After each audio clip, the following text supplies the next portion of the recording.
kali pertama kemarin itu ketemu Eko Sulistyo? Iya, selesai pidato, acara selesai, saya hampiri, saya tegur Mas Eko, saya Rustam yang jadi tersangka ijazah palsu. Terus saya minta klarifikasi Mas Eko. Mas Eko ini terlibat ijazah palsu Jokowi. Eko ini luar biasa lah kemampuannya ya. Dia bisa menciptakan Jokowi dari Solo sampai gubernur bahkan sampai presiden gitu loh. Nah, dan jabatan yang didapat juga lumayan kan, ketua KSP, komisaris PLN. Ada sesuatu kesamaan yang membuat orang ini bisa bersatu untuk merusak bangsa ini. Mirip-mirip Jokowi tapi ini yang kasarnya. Saya udah meyakini, udah berpikir Eko nggak akan ngaku gitu loh. Pasti dia tidak akan mengaku. Kalau dia mengaku, wah bisa hilang lehernya tuh. Karena kalau Eko ngaku, bisa-bisa negara ini goyang nih. Publik kan taunya Eko Sulistyo ini terlibat dalam katakanlah peristiwa politiknya Pak Jokowi ketika menjabat sebagai Ketua KPUD Surakarta kan. Tapi mungkin banyak juga publik yang bertanya, siapa sebenarnya Eko Sulistyo ini? Buat saya Eko tuh PKI, aktivis PKI. Kenapa saya berani bilang PKI? Memang kawan-kawan aktivis senior-senior bilang Eko PKI, aktivis PKI, dan itu hal biasa saja. Dan acara kemarin juga pada teriak-teriak PKI juga biasa saja. Mengapa partai-partai pengusung dan elemen lain tidak mendeteksi itu? Ketua-ketua partai ini banyak nggak benernya lah gitu loh. Makanya bisa dikunci oleh Jokowi. Kartu trufnya dipegang. Iya.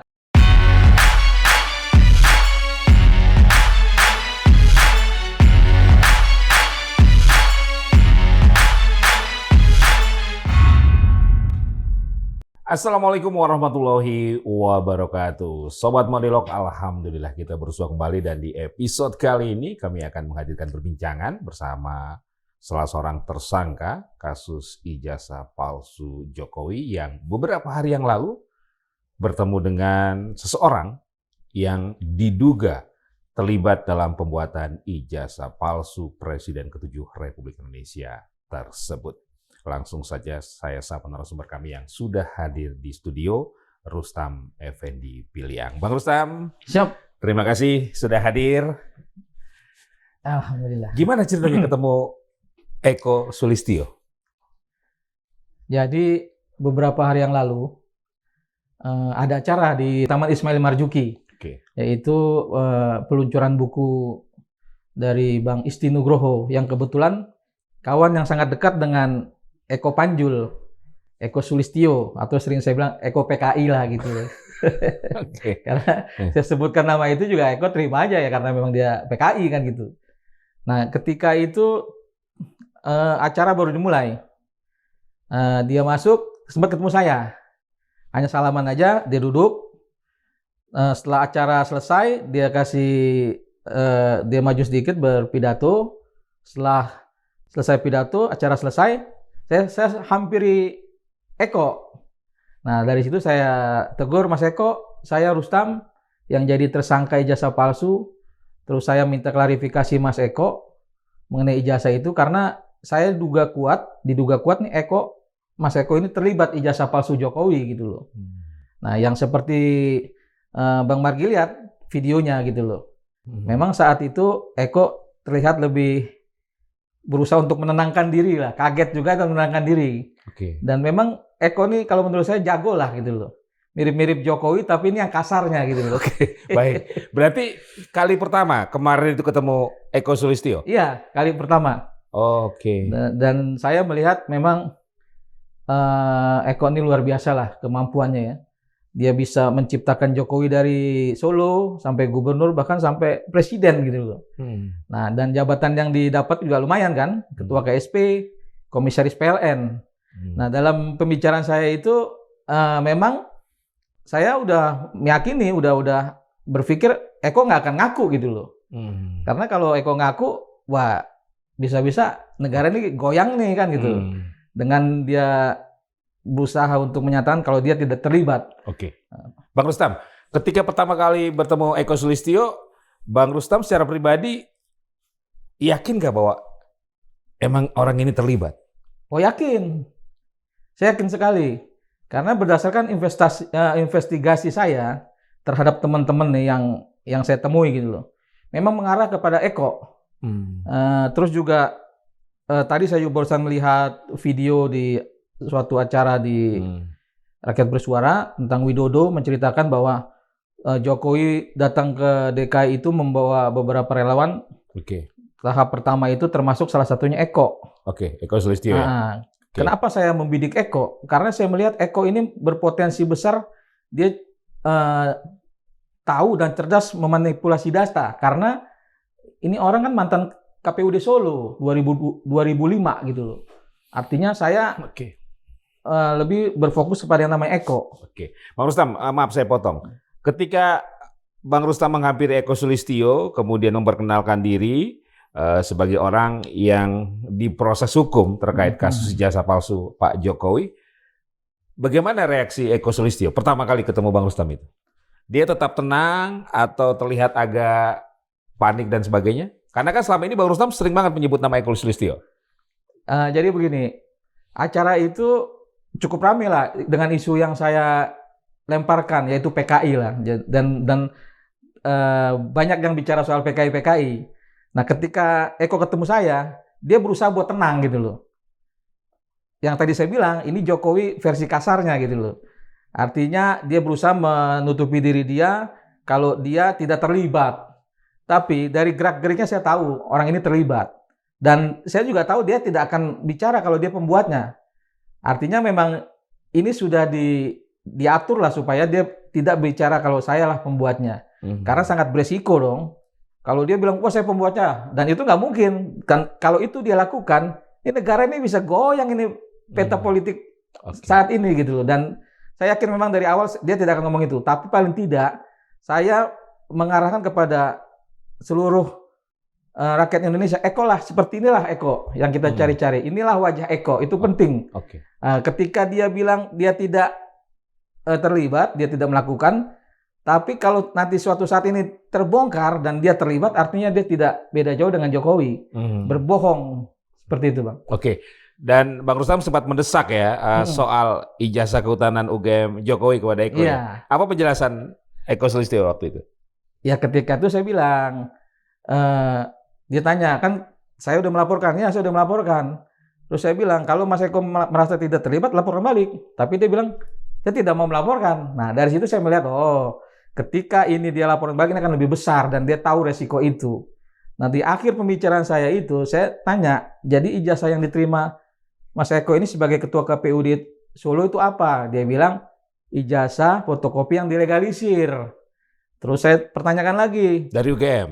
Dari UGM, dia bilang. Nah, saya pertanyakan lagi, bukankah menurut Bang Bitor Suryadi, saat itu Mas Eko, ketika ditanya Bang Bitor, menerima 2 ijazah. Nah, inilah yang membuat Pak Eko agak panik gitu kan. Nah, tapi saya melihat memang jagolah dia untuk memainkan situasi seperti ini. Dan inilah memang kerjaan orang-orang ya model Eko gitu loh, model PKI gitu. Oke. Dan ketika Bang Rustam mendesak kepada Eko untuk melaporkan balik Bang Rustam karena menuduh dia tetap tenang ya? Tenang. Artinya dia bilang saya tidak akan melaporkan. Dan itu hak saya, dia bilang begitu kan. Oh, tapi dari pembicaraan itu saya melihat, oh iyalah, dia tidak mungkin berani melaporkan. Karena memang ada indikasi kuat memang dia terlibat. Ketika dia melaporkan saya, ini akan menggulung lagi Bang. Kasusnya akan lebih besar lagi, mengarah kemana-mana. Karena yang bicara dengan saya ini kan bukan 1-2 orang yang menyatakan bersama Eko gitu kan. Berapa lama Bang bertemu dan ngobrol dengan Eko Sulistyo? Saya rasa nggak cukup lama ya, paling cuma sekitar 10-15 menit. Padahal begini, ketika saya ketemu dengan, sebelum acara ini ketemu dengan Bang Isti, dia bilang dia akan mempertemuan saya dengan Eko. Nanti terserah mau bicara apa gitu kan. Tapi ketika saya berdialog dengan Eko di video itu, setelah itu dia langsung pulang. Nah, saya berharap ketemu Eko lagi. Saya tanya, Eko kemana pulang? Artinya memang dia ini ada sesuatu yang membuat dia menghindar dari saya dulu, dari kawan-kawan yang lain gitu loh. Karena menurut senior saya, baru inilah Eko berkumpul bersama kita tuh di acara-acara aktivis, di acara aktivis yang seperti itu gitu loh. Oh, baru muncul. Baru muncul. Itu pun karena mungkin Bang Isti lah yang mengundang karena kawan dekat dia gitu. Bang Isti ini pula lah yang menyatakan kepada saya bahwa Jokowi itu tidak punya ijazah, tidak lulus. Tapi kenapa ketika penyerahan data ke Denny Iskandar itu ijazah itu ada Ke PDIP. ke PDIP dan sebelah itu ada Jokowi dan ada Eko. Kenapa bisa nongol ijazah itu? Nah, inilah yang membuat saya harus kita kejar dua orang ini antara Jokowi dan Eko Panjul. Eko Sulistyo. Eko Sulistyo, Eko PKI gitu. Kalau saya manggil Eko PKI gitu. Oke. Sebelum akhirnya berpisah, setelah pertemuan kurang lebih 10 menit, 15 menit, apa yang disampaikan Eko kepada Bang Rustam? Ya, dia bilang ngikutin aja apa yang saya laporkan gitu kan.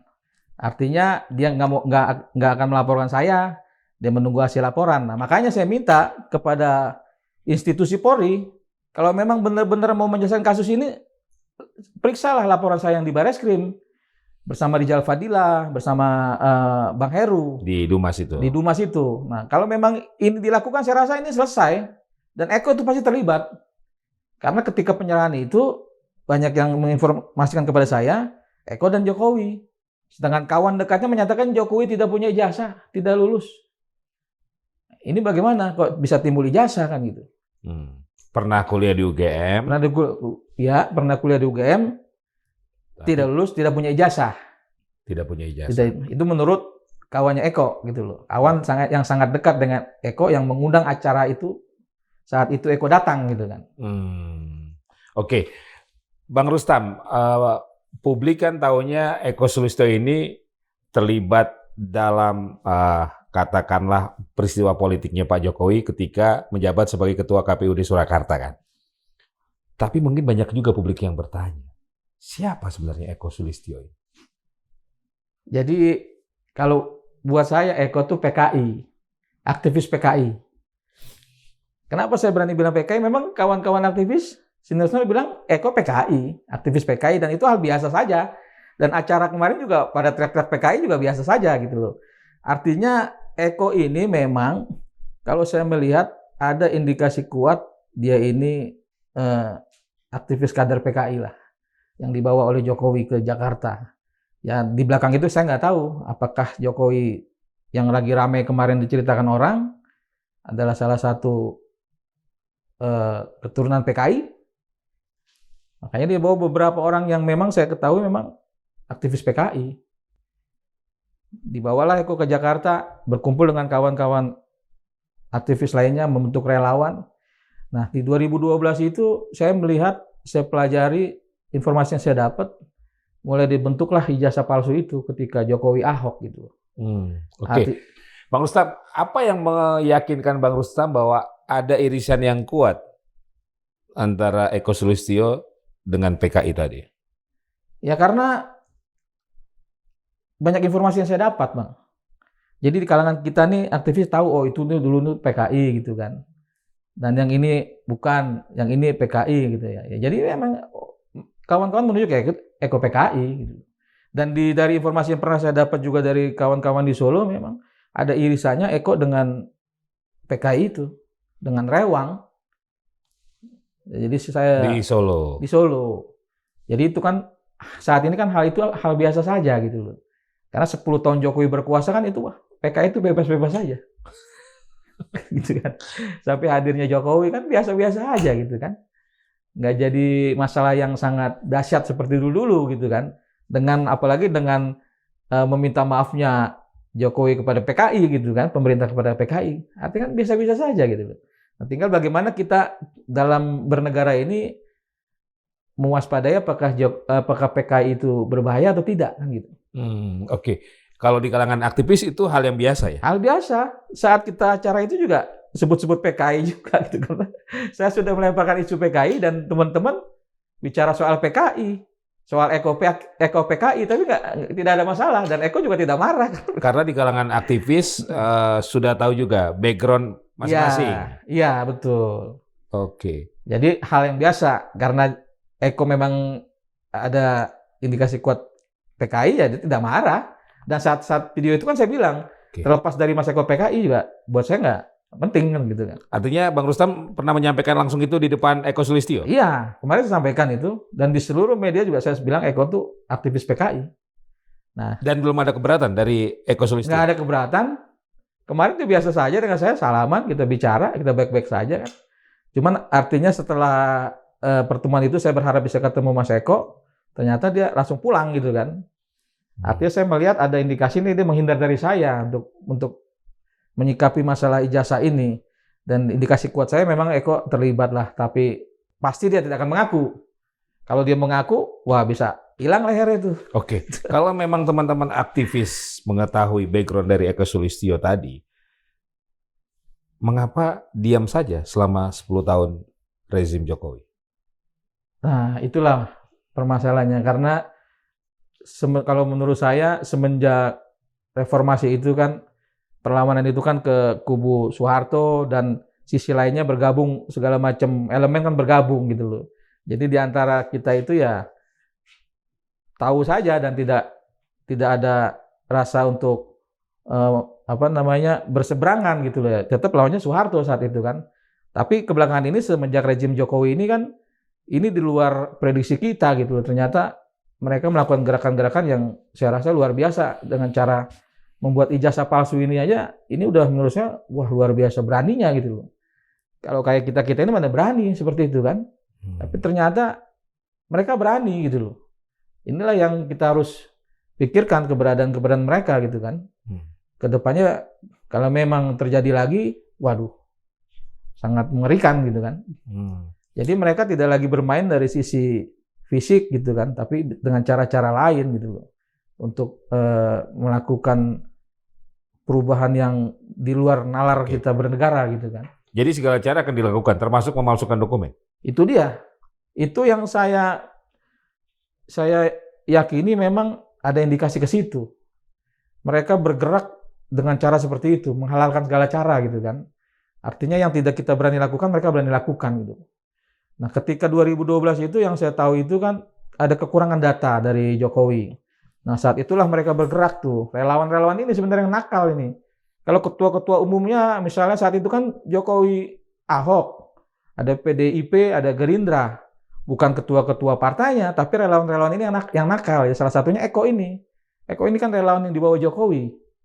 Nah, di antara relawan Jokowi yang dibawa Jokowi itu kan ada relawan lain. Nah, relawan lain itulah yang bercerita dengan saya, menyatakan bersama Eko juga membuat ini ke Pasar Pramuka gitu. Nah, artinya kalau memang polisi mau menyelesaikan masalah ini nggak susah gitu loh. Ini benang merah udah dapat. Cuman kan permasalahannya itu ya polisi hari ini berpihak dengan siapa gitu loh. Nah, Pak Prabowo hari ini kan juga tidak berani ambil sikap tegas gitu kan. Saya rasa kalau Pak Prabowo mengambil sikap tegas, selesai ini barang ini. Oke, ini tuduhan yang serius loh Bang Rustam. Serius. PKI ini kan organisasi terlarang. Dulu mungkin ya kan. Hari ini kan berbeda. Sampai Pak Jokowi meminta maaf, artinya ada perbedaan hari ini. Tidak seperti yang kita khawatirkan seperti kemarin kan. Ya menurut saya udah biasa-biasa aja. PKI itu udah bisa menyatu sama kita gitu loh, karena ada kekuatan saat itu rezim Jokowi yang tidak memisahkan antara PKI dan lainnya gitu. Udah hal yang biasa gitu kan. Nah, inilah yang kita waspadai seharusnya. Apakah kita masih meyakini PKI itu berbahaya atau tidak gitu. Kalau tidak ya biasa saja bernegara. Tapi kan kita harus perhatikan juga ketika Jokowi melakukan hal-hal yang di luar nalar kita kan, seperti membuat ijazah ini kan di luar nalar kita, Bang. Ya, itulah yang harus kita waspadai sebenarnya. Hal-hal yang secara benturan fisik itu udah nggak mungkin lagi terjadi. Tapi ada hal-hal lain yang harus kita waspadai gitu. Oke. Dan Bang Rustam, dari apa yang disampaikan itu ingin menggambarkan bahwa Jokowi, Eko Sulistyo, dan beberapa nama tadi itu dalam tanda kutip satu komplotan. Saya melihatnya kemungkinan besar seperti itu. Karena tidak mungkin kalau tidak mengenal secara baik, dibawa dari Solo ke Jakarta untuk meloloskan Jokowi ke gubernur, ke presiden. Artinya ini sudah ada rasa emosional yang memang cukup kuat gitu loh. Nah, kalau ini kita tarik ya artinya kalau dia berorganisasi artinya organisasi yang cukup kuat kan gitu kan. Ada kesamaan organisasi, kalau menurut saya seperti itu. Nah, inilah yang kalau menurut saya tidak bisa lepas antara Jokowi dengan Eko dan tim-tim yang dari Solo gitu kan. Karena organisasi itu kan sangat penting, saling memegang rahasia gitu kan. Oke. Dan mengapa partai-partai pengusung dan elemen lain tidak mendeteksi itu? Ya kalau menurut saya saat itu kan memang Jokowi saking lebih sangat kuat sekuat-kuatnya gitu loh, seorang presiden bisa menekan ketua-ketua partai dengan kekuasaannya, dengan kekuatannya gitu loh. Ya wajar saja, karena kan ketua-ketua partai ini kan kalau menurut saya penakut semua nih. Selain penakut juga ya ada salahnya gitu. Salah satunya mungkin korupsi gitu kan, yang menjadi pegangan buat Jokowi untuk menghantam mereka ketika mereka berani mengusik-ngusik soal hal-hal kayak gitu kan. Ya artinya ketua-ketua partai ini banyak nggak benernya lah gitu loh. Makanya bisa dikunci oleh Jokowi. Ya kartu trufnya dipegang. Iya, kartu trufnya dipegang. Ya nggak bisa ngapa-ngapain juga. Dan memang yang mereka cari itu kan sebenarnya bukan untuk kepentingan rakyat, untuk kepentingan pribadi dan golongannya, kelompoknya. Buktinya apa? Buktinya dia sangat kaya kok, ketua partai itu. Oke, di kalangan aktivis dalam pertemuan kemarin ada semacam keinginan apa terkait kasus ijazah Jokowi ini dan terkait dugaan keterlibatan Eko Sulistyo ini? Kalau menurut saya dari acara kemarin itu mereka tidak terlalu fokus dengan masalah ijazah karena itu pertemuan antara banyak aktivis lah dan peluncuran buku dan peluncuran buku. Tapi buat saya ini adalah momentum penting gitu loh untuk memberikan kepada masyarakat inilah yang namanya Eko. Terlepas dia menyatakan tidak terlibat ataupun terlibat, paling tidak wajah Eko sudah kita pampangkan kepada seluruh rakyat gitu loh. Media sosial paling. Media sosial paling tidak kan, artinya yang selama ini kita cari-cari, oh ternyata orangnya ada gitu loh, dan seperti itu orangnya.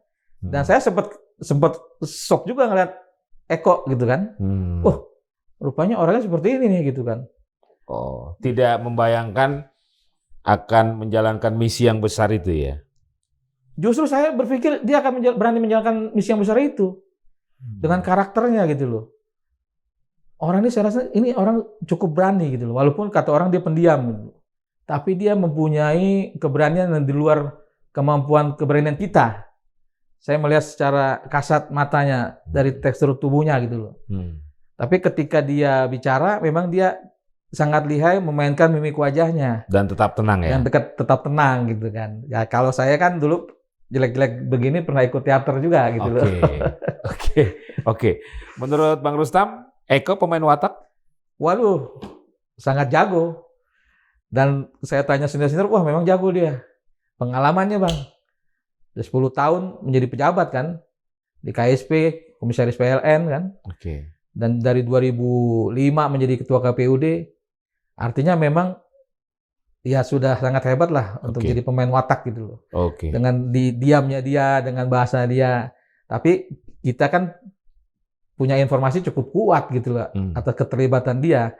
Ya walaupun dia bicara saya tidak terlibat, saya tidak membuat, itu hak dia untuk bicara seperti itu.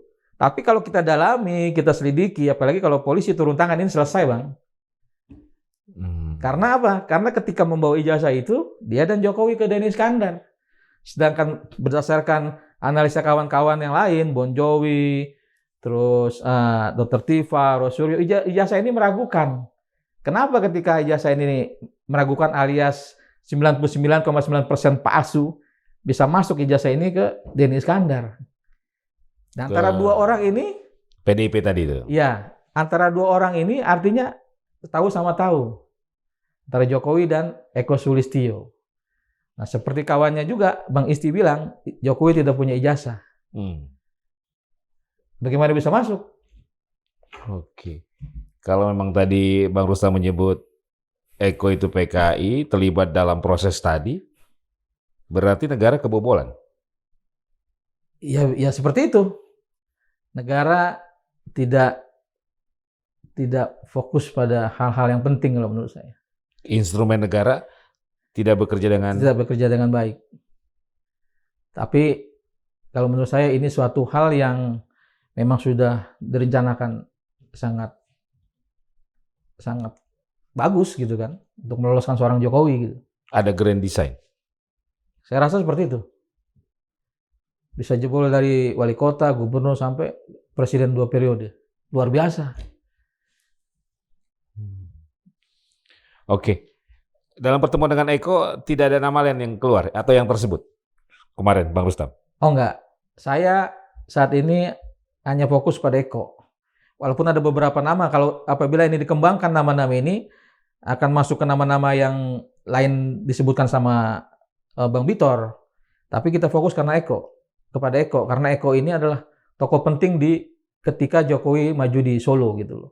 Yang artinya dia bisa memainkan apa saja sebagai ketua KPUD Solo. Yang kalau menurut saya meragukan kinerjanya gitu loh. Oke. Di tengah tuduhan yang disampaikan oleh Bang Rustam dan beberapa orang, di tengah kasus ijazah Jokowi, menurut Bang Rustam, mengapa Eko Sulistyo berani tampil ke publik dengan memenuhi undangan acara peluncuran buku kemarin di tim? Saya rasa begini, beberapa kali Eko itu ditanya sama teman-teman media kan nggak ada respon gitu kan, menolak gitu kan. Dan pada saat itu juga sempat ditanya juga sama kawan saya media. Akhirnya karena ada acara, ya mungkin dia menolak gitu kan. Tapi pertemuan saya itu kan dadakan gitu loh. Ketika mau selesai, saya datangin kan. Jadi memang Eko ini jarang, bahkan ada yang bilang tidak pernah ikut dalam hal-hal kumpul-kumpul begini. Karena diundang oleh temannya itu dia hadir. Bukan karena dia pengen tampil gitu menurut saya. Memang dia karena diundang dan tiba-tiba ketemu saya gitu loh. Jadi memang di luar dugaan, ini tangan Tuhan lah untuk melihatkan wajah Eko ke publik gitu kan. Yang artinya kedepannya ini kalau Eko berbohong, ya orang gampang melihat, oh itu si Eko gitu kan. Yang selama ini kan mukanya tidak terlihat secara langsung. Ya saya bersyukur saat itu ketemu Eko. Yang artinya kalau muka saya kan sering dilihat. Eko kan saya belum pernah lihat, makanya saya bersyukur Eko kelihatan juga. Kalau perlu kita kejar Eko terus ya kan, untuk benar-benar dia, ya pasti dia akan menjawab dia tidak tahu, dia tidak ikut-ikutan. Itu kan hal yang harus dia jawab gitu kan, untuk menjaga keamanan negara gitu kan. Paling tidak besok-besok ya mungkin kalau ada kawan-kawan melihat Eko bisa diwawancara lah pandangannya terhadap sidang-sidang Dr. Tifa atau Rosuryo atau yang lain kan gitu Bang. Oke. Bantahan Eko kemarin saat bertemu dengan Bang Rustam itu tidak cukup bagi Bang Rustam? Oh tidak, itu kan maling mana ada yang mau ngaku. Gitu. Kalau maling ngaku kan penjara penuh kan kata orang-orang begitu kan. Tapi kalau malingnya, kalau salahnya membuat ijazah itu ya mungkin cuma Eko doang, penjara nggak akan penuh karena cuma Eko doang yang berani bikin itu kan. Nah artinya pernyataan yang Eko bilang, yang Eko akui kalau dia tidak terlibat, dia tidak tahu menau, itu hal yang memang harus dia katakan seperti itu. Dan saya memaklumi dan saya setuju dia ngomong seperti itu. Dan tidak mungkin juga dia akan bilang saya lah pembuatnya, nggak mungkin. Tapi Bang Rustam meyakini sebaliknya. Iya, dengan dia ketemu saya, dengan cara dia diam, saya bisa lihat gerak tubuhnya, saya meyakini orang ini terlibat dalam pembuatan ijazah palsu Jokowi. Apa hal yang membuat Bang Rustam yakin bahwa Eko terlibat? Karena saya punya, nggak saat bertemu langsung. Ketika pertama ketemu dia agak gelagap, agak kaget kan. Nah dia mulai berkonsentrasi untuk membuat diri dia tenang. Saya tahu itu. Dan dia menjawab, dia perhatikan gerak saya, dia menjawab dengan tenang. Itu hal-hal yang saya sering lakukan itu untuk di teater. Di teater iya, dan melihat orang, karakter saya bisa melihat karakter orang. Nah, artinya saya melihat dia melakukan itu penuh dengan bukan spontan, tapi dia lakukan itu memang sengaja dilakukan itu untuk menutupi kebohongannya.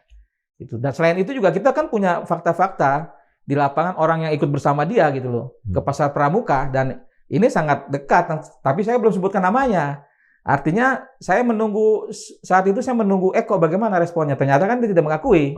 Dan itu bagus gitu loh. Artinya ketika ini terbukti ya tidak ada bedanya Eko dengan Jokowi. Sama-sama berbohong. Karena memang terlahir dari sana dibawa oleh Jokowi kan gitu kan. Ya artinya memang ada sesuatu kesamaan yang membuat orang ini bisa bersatu untuk merusak bangsa ini gitu kan. Eko sudah dimunculkan Bang Rustam dalam pertemuan kemarin kan. Nama lain siapa lagi yang Bang Rustam ingin harus muncul ke publik ini atau harus dimunculkan ke publik ini dalam kasus ijazah? Ya, saya masih melihat antara Eko dan Pratikno. Nah, Pratikno ini ada keterkaitan ketika di UGM. Ini berdasarkan analisa saya, keyakinan saya. Dan mungkin kedepannya kita akan coba melihat wajah Pratikno berhadapan-hadapan dengan saya gitu loh. Yang kemarin saya lihat di media kan dia langsung teng gitu kan pergi kan. Nah, ya mudah-mudahan kita dapat geruduk kantornya lah untuk minta ketemu Pratikno untuk meminta klarifikasi kan. Tapi nanti ketika persidangan Dr. Tifa atau yang Mas Roy berjalan gitu baru coba untuk itu. Menurut Bang Rustam, mengapa Pak Pratik belum merespon atau muncul lah untuk menjawab tuduhan Bang Rustam ini? Ya karena indikasinya sangat kuat terlibat gitu loh. Ya antara Jokowi, Eko dan Pratikno ini kan ada kedekatan. Ya sebenarnya gampang aja sih Mas buat narik benang merahnya ini antara mereka bertiga. Yang paling tidak kayak hari ini kan kemarin itu di PT UN kan menang Bon Jovi supaya UGM membuka sebesar-besarnya gitu kan data-data. Banding UGM ditolak ya? Iya. Nah dari situ kan saya melihat siapa yang di belakangnya UGM itu ya Pratikno sebagai wali amanah di UGM gitu loh. Jadi keterkaitan ini untuk menutupi ini sangat besar sekali. Kalau polisi telusuri ini mah gampang banget. Nggak sampai 2 minggu kelar barang ini. Nah, tinggal tergantung hari ini Pak Prabowo. Berani nggak Pak Prabowo menyelesaikan ijazah ini? Kalau ijazah ini terbongkar, Indonesia bisa menuju Indonesia emas. Oke. Apa yang harus dilakukan Pak Prabowo terhadap Pak Pratik kalau melihat atau dikaitkan dengan tuduhan Bang Rustam bahwa Pak Pratik ada di belakang kasus ijazah ini? Kalau menurut saya Pak Prabowo segera mencopot Pak Pratikno. Alasannya adalah dikhawatirkan intervensi terhadap persidangan nanti gitu loh. Dan memang saya rasa Pak Prabowo juga tahu lah Pratikno bermain di belakangan ini. Di belakang kasus-kasus ijazah ini. Ya segera aja copot Pratikno. Masih banyak kok orang-orang pintar lain di Indonesia ini yang memang berjuang untuk bangsa dan bisa bekerja sama dengan Pak Prabowo. Kalau Pak Prabowo tahu, mengapa Pak Pratik dimasukkan ke kabinetnya Pak Prabowo? Saya melihat ini bagian dari strategi. Kenapa saya bilang begitu? Ya artinya kalau dia kita musikan kan akan tambah jauh gitu loh. Tapi kalau musuh-musuh itu kita gabungan kemarin kan kita bisa lihat oh ini di sini, oh di sini gitu. Dipantau. Bisa dipantau. Tinggal suatu saat kita makan aja kan gitu. Bang Rustam, kalau untuk klaster Bang Rustam ada perkembangan apa di kasus ijazah ini? Ya kemarin terakhir saya ke Bareskrim wajib lapor kan udah berapa lama ini kan?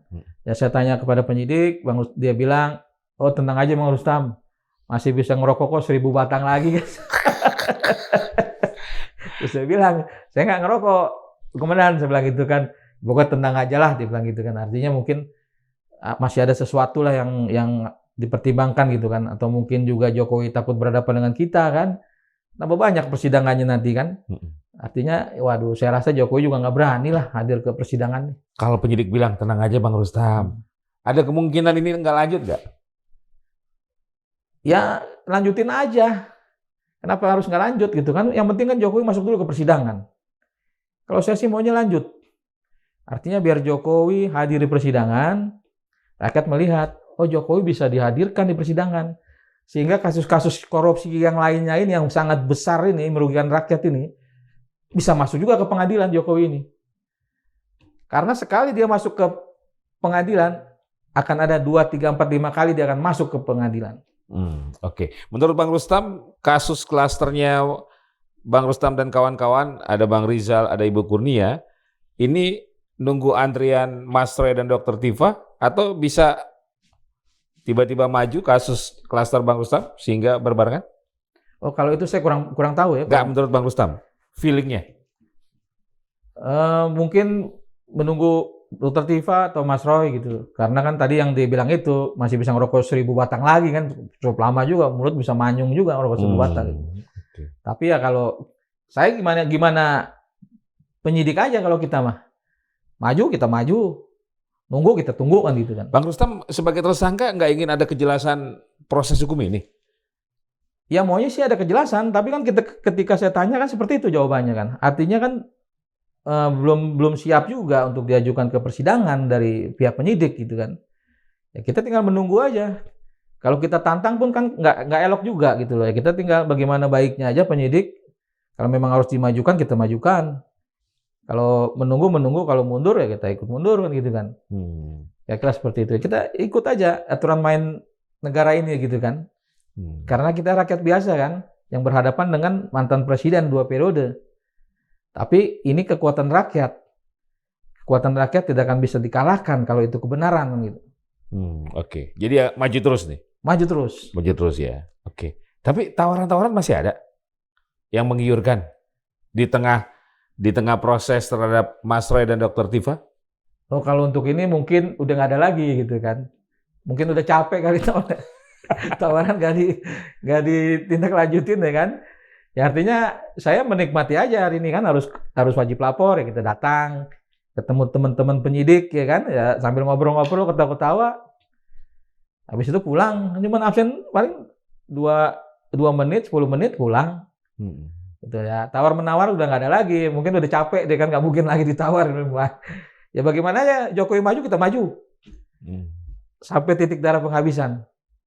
Dan saya yakin Jokowi tidak akan berani hadir di pengadilan. Karena apa? Ketika dia melakukan keliling-keliling Indonesia, ini adalah cara dia untuk menghindar daripada persidangan. Sudah dipersiapkan sejauh itu ya? Sudah. Oke. Berarti kalau Pak Jokowi nggak persidangan, gimana nanti kejelasan ijazahnya? Ya artinya memang ijazah Jokowi bermasalah. Nggak secara hukum? Ya kalau itu saya kurang paham. Itu nanti kuasa hukum saya yang bicara soal itu.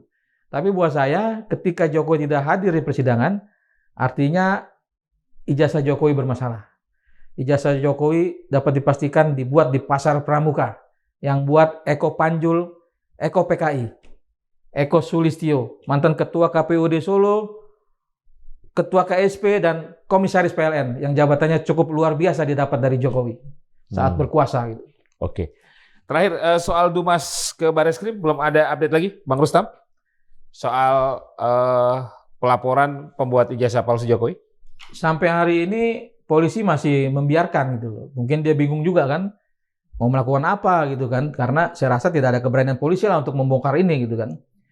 Kami masih menyusun data-data terbaru yang akan kita dorong lagi untuk ke Bareskrim, dan saya berharap Bareskrim berani dong benar-benar mengungkap kasus ini, karena kan kita udah kasih banyak data soal siapa pembuatnya.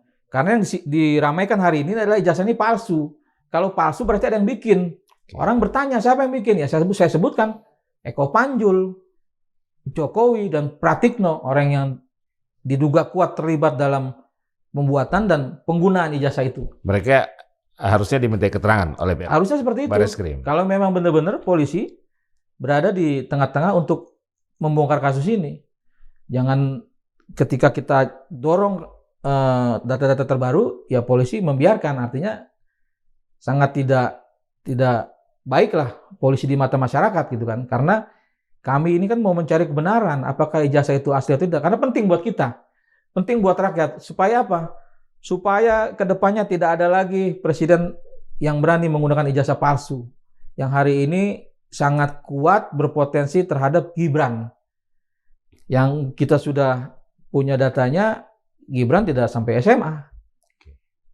Masa kita mau dorong dia jadi presiden lagi? Dan saya yakini hari ini Gibran nggak mungkin bisa jadi presiden. Karena sudah cukup luas orang tahu kalau ijazah Gibran tidak sampai SMA. Dan harus dimakjulkan kalau menurut saya. Oke.